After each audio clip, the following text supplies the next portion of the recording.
So hello guys, क्या psychology पढ़ने मात्र से आप एक बहुत अच्छे साइकोलॉजिस्ट बन सकते हो या दूसरे के व्यक्ति के माइंड को पढ़ सकते हो? और क्या आपको पता है कि आपके सिक्स्थ सेंस की पावर क्या है और आप एक स्मार्ट डिसीजन मेकिंग किस तरीके से कर सकते हो? ये सारे ही फैक्ट आज हम कवर करेंगे इस वीडियो में। सो वीडियो के एंड तक जुड़े रहिएगा। क्या आपको पता है कि आप जो जल्दी किसी को भी जज कर लेते हो या किसी की आधी अधूरी जानकारी को पूरा समझ करके कोई भी डिसीजन मेकिंग कर लेते हो, उसे साइकोलॉजिकल टर्म में कहते हैं थिन स्लाइसिंग। लेकिन बोनस पॉइंट ये है कि इस वीडियो में मैं कवर करने वाली हूँ कि इससे हम किस तरीके से बच सकते हैं। तो वीडियो को एंड तक ज़रूर देखना। जब आपको समझना है कि आपको क्या डिसीजन लेना है, आप समझ नहीं पा रहे कि आपको क्या फैसला लेना है, तो उस टाइम पर अपने इंट्यूशंस की सुनो, यानी कि अपने सिक्स्थ सेंस की। अब बोनस फैक्ट ये है कि maximum time, almost all the time, आपका ये जो सिक्स्थ सेंस होता है ना, ये सही होता है। बस आपको इसको समझने की ज़रूरत है। और इतना ही नहीं, ये भी बोला गया है कई बुक्स में कि आपका ये जो सिक्स्थ सेंस होता है ना, ये यूनिवर्स से कनेक्ट होता है, यानी कि गॉड से। इसको वो कई सारी जानकारी में प्राप्त होती हैं जो कि शायद एक नॉर्मल इंसान को ना प्राप्त हो।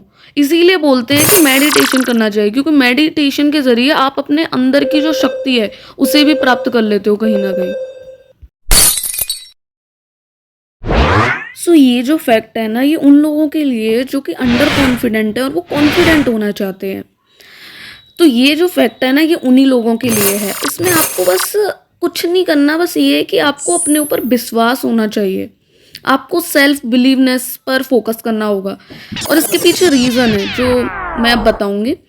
रीज़न ये है कि अगर आप अपने ऊपर विश्वास करोगे, आपको अपने टैलेंट पर आप विश्वास करोगे, तभी तो आप दूसरे के सामने अपना स्टैंड ले सकोगे।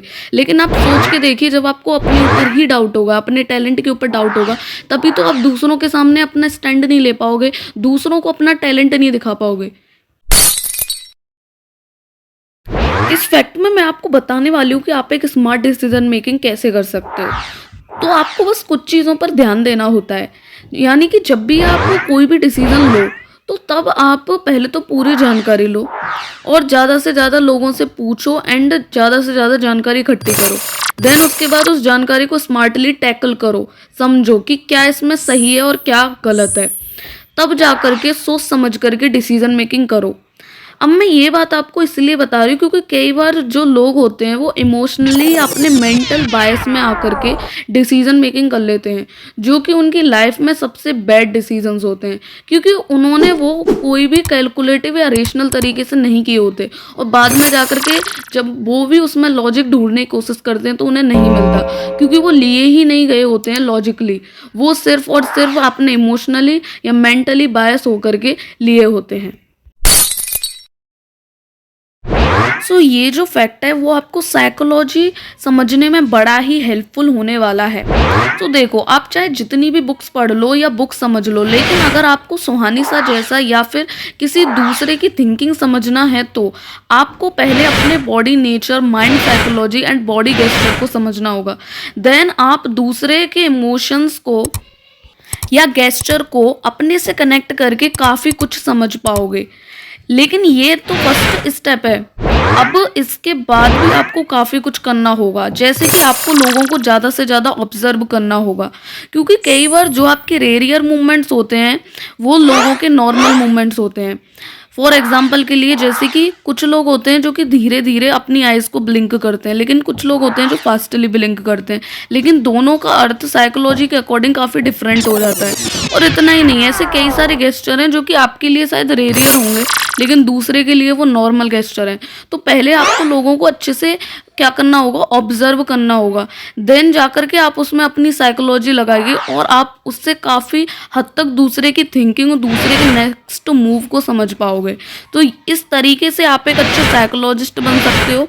या फिर अगर आपको भी ऐसे यूट्यूब वीडियोस में सुहानी सा जैसा लोगों को एंटरटेन करना है या लोगों की साइकोलॉजी समझनी है, तो वो आप कर पाओगे। सो ये है आपके लिए एक मोस्ट इम्पोर्टेंट पॉइंट। वो ये है कि मैं आपको साइकोलॉजी समझा रही हूँ और कई और भी यूट्यूबर्स हैं जो आपको साइकोलॉजी के बारे में बता रहे हैं, मैनिपुलेशंस के बारे में बता रहे हैं।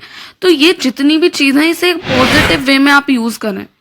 मैं रिक्वेस्ट करती हूँ कि आप इसे एक पॉजिटिव वे में यूज़ करें, ना कि नेगेटिव पर्सपेक्टिव से इसे सीखें।